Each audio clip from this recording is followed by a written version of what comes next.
where should we start be looking at to educate ourselves in the commodity space? 5 books. The first would be Economics in One Lesson by Hazlitt, which will teach you how the economy works as opposed to the way that you're taught it works in university, which is largely fraudulent. It's an easy to read book. The important concepts are simply that markets work and people act of their own volition. Having read that, the second book that you should read is the best investment book ever written relative to the time required to read it, which is The Intelligent Investor by Ben Graham. Pay attention to 2 chapters in particular, Margin of Safety and Mr. Market. Mr. Market is the best chapter on contrarian investing that I have ever seen written. And Mr. Market is the part of natural resource investments that 90% of the participants get wrong. Okay. Once you've suffered through The Intelligent Investor, absolutely the best investment book ever written from my point of view is Securities Analysis. The concept of net present value, which you'll never get right, but you can get closer than other people do, relative to enterprise value is, from my point of view, the heart of investing. And Securities Analysis, also by Ben Graham, does the best job of showing through various asset classes how you calculate the ratio between net present value, probabilistic net present value, and enterprise value of any book I've seen. Then I'll give you a fun book, Anti-Fragile, by Taleb. I'll just leave it there. I'll give you a little bit of a vacation. Before the final book, which is the most impactful book I've ever read in my life, Human Action by Ludwig von Mises. It is reputed to be an economics text, but it's not. It's a discussion of individual psychology and mass psychology as it relates to volition or human will.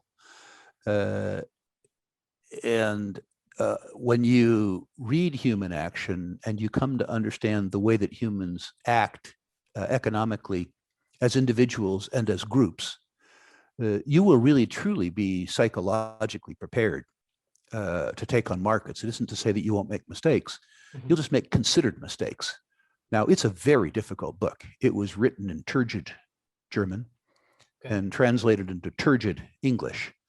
And if English isn't your primary language and you're reading a doubly translated turgid work, your listeners will either curse me or use the book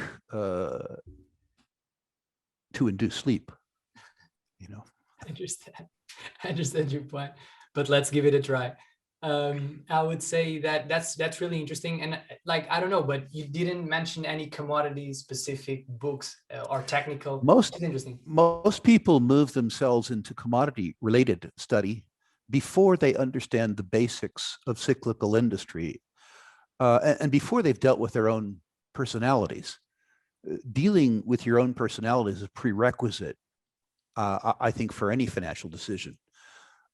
Human Action, as an example, talks a lot about the fact that all human beings believe themselves to be dispassionate, rational analysts, which in colloquial English is horseshit.